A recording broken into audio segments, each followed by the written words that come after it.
MindMine Mondays, a special conversation series where we catch up with eminent thought leaders from diverse fields to discuss the emerging realities of our times and their impact on our present and our future. Today, our focus is on the healthcare sector, and we're going to be talking about the pandemic and beyond, and the need for India's healthcare sector to undergo a complete reboot. And just to let you know, this conversation is live on CNBC-TV18's television as well as digital platforms. It's an initiative by the MindMine Institute set up by Hero Enterprise. The conversation is also live on MindMine Summit's Facebook page. So without further delay, let me welcome my first guest today, Sunil Kant Munjal, the chairman of Hero Enterprise, who also likes to personally curate these MindMine Monday conversations. Mr. Munjal, thank you very much for joining us today. First up, I want to begin by asking you, most of us know you as an auto sector veteran, but of course, Hero Enterprise also has some interests in healthcare. Has the pandemic brought about any interesting investment opportunities for you in the healthcare space? Are you eyeing any innovations at this point in time? So that question is a surprise. But yes, as an active investor, we have looked at health as an opportunity. As you know, we are both involved in not-for-profit health in DMC, Dharan Medical College and Hospital, which is one of the largest teaching hospitals in the country now, which is also focused on research and nursing college and a medical college. But as an investment office, we do look at health as an opportunity. And we do have some investments, especially overseas, in medical devices in California, the cancer drug discovery. And our team is currently looking at where the need and opportunities lie right now. But let me first thank you, Mridu, for anchoring this session of MindMine Mondays. As you know, Malcolm Forbes once said, true vision is insight. And this is what we at the MindMine Institute try and do, is to provide insight by talking to experts, subject matter experts, and looking at something like, at this moment, a big cathartic event that we are all facing. But since we could not do the physical MindMine Summit, which we do every year in April, we are doing this through what we call MindMine Next and a series of sessions called MindMine Mondays. Today, I'm delighted that we could get such top-class experts, such as Dr. K. Srinath Reddy, who is the president of the Public Health Foundation of India. And public health, as we know, is one of the subjects and themes that's actively being discussed and debated right now. We also have Dr. Priya Sampath Kumar, who is a critical care specialist and head of infectious disease at the Mayo Clinic in the US. And she is a very respected voice in this field and is leading the initiatives on research and ideation on how to address the COVID-19 situation, not just in her institution, but also worldwide. I also want to offer a very special thank you to Dr. Poonam Khetrapal, who is the South Asia head of WHO and a former bureaucrat and a thinking individual who I think is the absolutely perfect person to have on this conversation to discuss where we are today and how do we go forward in this. And to moderate the session, we have Dr. Ambrish Mittal, who is the chairman and head of endocrinology and diabetology at Max. He's an old hand at this, one of the most respected voices in India in not just the field of diabetology, but also on healthcare in general. Big thank you to all of you. And I hope in the next 1 hour, part of which we will also see on CNBC.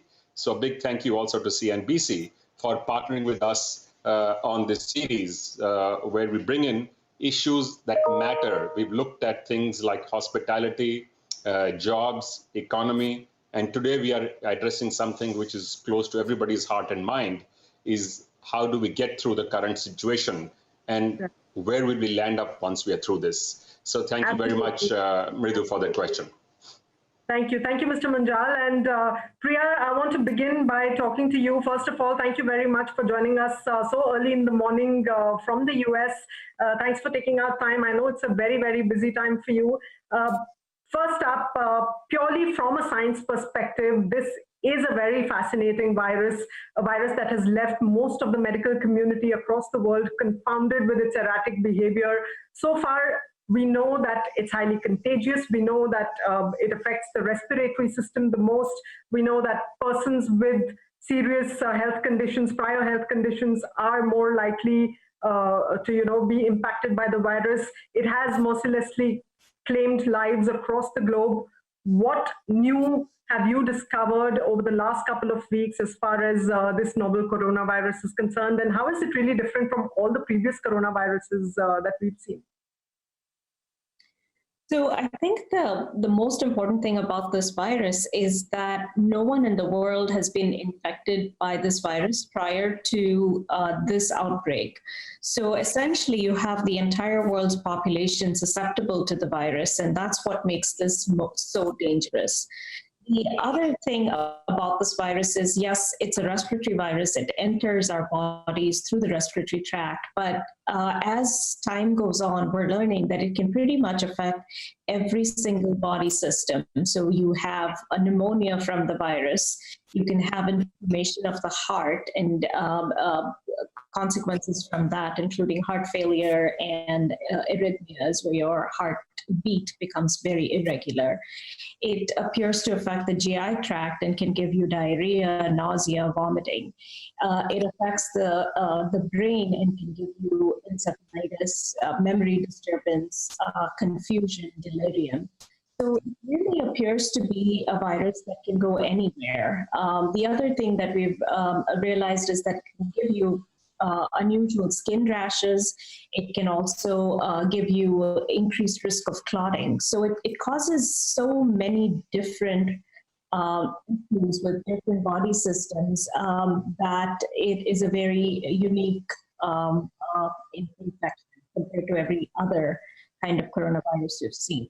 Most prior coronaviruses were really, gave you a minor cold, did not make you very sick, primarily happened in children. By the time people were adults, most people didn't have any significant problems with it.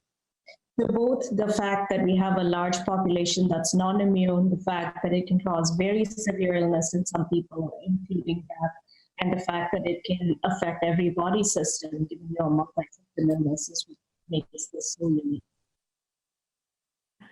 Right. And if I can just bring in Professor Reddy at this point in time. Professor Reddy, can you hear me loud and clear?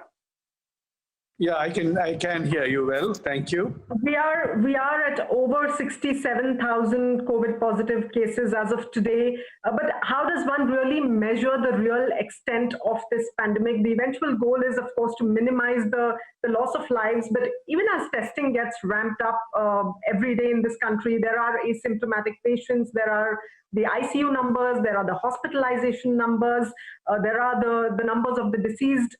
What is the real extent of this pandemic, and what sort of an exponential increase are we expecting over the next 2-3 months as we slowly lift up the lockdown? We are ready to start passenger trains in a phased manner from tomorrow. Are we really ready to see an exponential rise? Well, basically, we'll have to look at a multidimensional picture, at least a 3-dimensional picture. Firstly, imagine a triangle. At the base of the triangle, which is wide, are a mix of people who are infected and asymptomatic or very mildly symptomatic.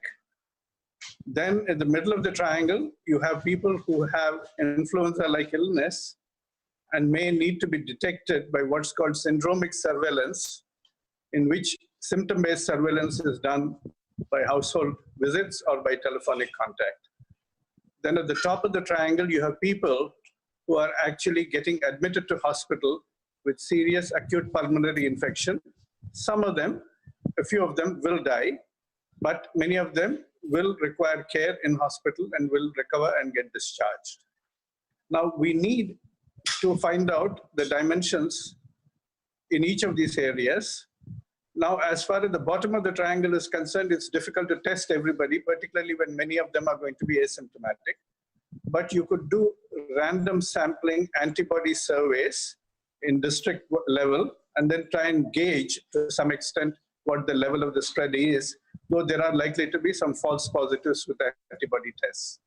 In the middle, you can actually do syndromic surveillance based on symptoms and trying to identify people with influenza-like illness, as I said, through household or telephonic surveys. And those who report such symptoms can be tested with antigen testing. Then those who are actually admitted in the hospital are going to get tested anyway, and we get full measure of all the three dimensions that way. But we should not get too panicky about how we are actually measuring this epidemic in terms of the spread, because ultimately the objective is to reduce the number of deaths. And when we do that, we recognize that if you take deaths per million population, Right. we are at the moment having 1.27 deaths per million population, whereas countries which started along with us at the moment have actually gone ahead. The UK, Sweden, and others have gone into hundreds per million population. Right. So in that sense, I'm Professor Reddy, going to come back to you on that bit about what various countries have been doing. But let me also bring in Poonam at this point. WHO, of course, is a crucial partner to the government, to governments around the world, in fact, as we all battle COVID-19. So far, Poonam, what is the WHO's perspective on the steps that India has taken to control the pandemic? We've had about 3 versions of the lockdown, over 50 days of a lockdown, nationwide lockdown in India. And now, as we look at slowly bringing business back on track and we try to balance lives with livelihoods, what are some of the strategic steps that India needs to keep in mind over the next 4 to 6 week period in particular? India, as we know, has been recognized the world over of having started very well in handling the pandemic, and we are aware of the measures they took right in the beginning. They came in very early, and I think that was a good thing that was done. There were interventions which helped, apart from a very robust contact tracing to the lockdown, which also was considered to be essential at that time. We do feel in WHO that yes, now there is a stage where one has to take a decision on if the lockdown is opened, how should the transition be? And therefore, we are of the view that it should be a gradual kind of transition, which India is doing at the moment. Red zones have been identified. We find that the pressure is really in the urban areas. That is where the vulnerabilities exist. And therefore, that is an area which needs to be focused on. 8 such metropolitan urban areas have been identified. And India is now moving on it as we talk. We know the Prime Minister is already consulting the CMs of different states to decide how this should be done. So this whole approach, I think it's not a question of lives. Should it be lives or livelihoods? There has to be a balance between both. There are those that are affected, and we as a country and India as a country needs to see that the very poor are helped out of this situation. Therefore, there is a situation now before India, and it's a tough situation, to decide that how should this transition to normalcy be. There has been a little opening of late, like there are some essential services which have opened, and we do hope that some more will be opened, so that gradually those who are without livelihoods do get a chance to earn their living. That we believe is the right way to go, and that is the way India is going at the moment. Okay, also I want to bring in Dr. Amrish Mittal at this point. Dr. Mittal, in India, over 50% of all deaths due to communicable diseases in 2018 were due to respiratory disorders and pneumonia in particular. In addition, we have been in the recent past christened as the diabetes capital of the world. So in that sense, would you say that Indians are at a much higher risk of contracting COVID-19? On the other side, we've also been hearing that since we are a young nation and we have the demographic dividend on our side, we are perhaps better placed than a lot of other countries to battle this disease as well.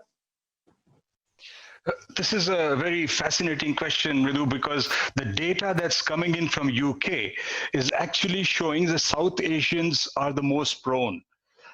In a recent study, the average age at admission, hospitalization for South Asians was 61, whereas it was 77 for white Caucasians. The percentage of people who were diabetic in the population admitted in UK in the South Asians was 48%, and it was 28% in the Western Caucasians. And overall, the mortality was more than 1.5 times higher in South Asian populations. So on the one hand, we are saying that in the UK, South Asians seem to be more prone to serious effects of the epidemic, which may be logical because, for example, diabetes is almost double in them as compared to native white Caucasians. Here, on the other hand, we are seeing something very, fingers crossed, something very encouraging. I don't think the serious disease component here is as high as we would have thought. Yes, I do think Indians are intrinsically going to be, if we get affected more and more, we will get more serious disease. Remember, at the age of 60, in metros like Delhi, Bombay, Chennai, almost 40% population is already diabetic. So if you're talking of people at 65, 70 being in any case at much greater risk, almost half of them may be diabetic. So really, if it starts affecting that segment of population in our country, I think we'll be in trouble. But so far, it seems that we've been quite lucky with this. So I hope that continues. And I don't think scientists clearly understand the reasons for the differences, and we can discuss this as we go on. The real reason why South Asians in UK should behave differently from Indians in India. Right. And Dr. Priya, if I can come back to you, the pandemic numbers, especially from the US in terms of fatalities as well as the positive cases, have really been terrifying. Do you think it could have been handled better by the government? They didn't really take it very seriously at the outset. So did you lose out on precious time at that point in time? And what's the near future looking like? So definitely there were a lot of missteps in the United States. We had a nice window of opportunity of over 2 months where things could have been put into place, both for testing and contact tracing, limiting the spread of infection. And we missed that window. And primarily because testing was delayed by so much, we ended up with huge numbers of cases in our major metropolitan areas in Seattle, in California, and then of course New York, which has become the epicenter in the US. So the lack of testing, we had this sense of security that we actually didn't have cases, when now it appears that we definitely, as early as January, had a number of cases and community transmission happening even at that time. So the lack of testing was one thing. The lack of sounding the alarm that, you know, hospitals really are going to get surges of cases and that you need to be prepared was also a problem. And that was what led to the huge numbers of deaths in New York, because the medical system just quickly got overwhelmed, and we're not able to provide good medical care in the ICUs. And the third thing, which, you know, really as an infection prevention person is very, very disheartening, is the lack of PPE. In the United States, which is, you know, got a lot of resources, not having adequate PPE, having to reuse things that we have never had to use more than once in our hospitals, and lack of training for the staff and how to put on and take off their PPE were huge missteps in the US. Right. And Professor Reddy, final question to you as we end the TV bit of this discussion. Is India really prepared? Is our public healthcare system really prepared for the pandemic, you know, the peak that's perhaps coming our way over the next couple of months? And is it time to perhaps rope in the private sector in a much bigger way and put those public-private collaborations in place? What are those looking like at this point in time? Well, I think we have spent a fair amount of time during the lockdown in preparing. Even earlier, I think once we started the containment measures, even by middle of January, and then stepped them up by February, I think the preparations went up. We too faced several challenges in getting access to testing kits, as well as personal protection equipment. But I think over a period of time, we have actually garnered the resources. Ultimately, a response to the pandemic in any country depends upon recognition, resolve, resources, response, and resilience. Resources, we have not had a plenty, but there was early recognition, there was clear-cut resolve, and we have garnered the resources. We have provided a stepped-up response in different stages. And now I think we'll have sufficient resilience if the virus decides to strike back with ferocity later in the year, but we still have to maintain our vigil even till that time. So I believe we need to, even in the post-lockdown period, maintain physical distancing, masks, as well as hand hygiene, and ensure that we do not give the virus a free highway to speed around. Right. Well, thank you very much, Professor Reddy. And it's a wrap of this conversation on CNBC-TV18's television platform. But of course, we are continuing the conversation on our digital platforms on social media, Facebook, Twitter, CNBC-TV18 handles, as well as the MindMine Summit Facebook page. So those of you who are just joining in, we may continue the conversation and make it a lot more interactive on our digital media. And for our television audience, thank you very much for joining us today. MindMine Mondays will be back next time. Thanks for joining us. Goodbye.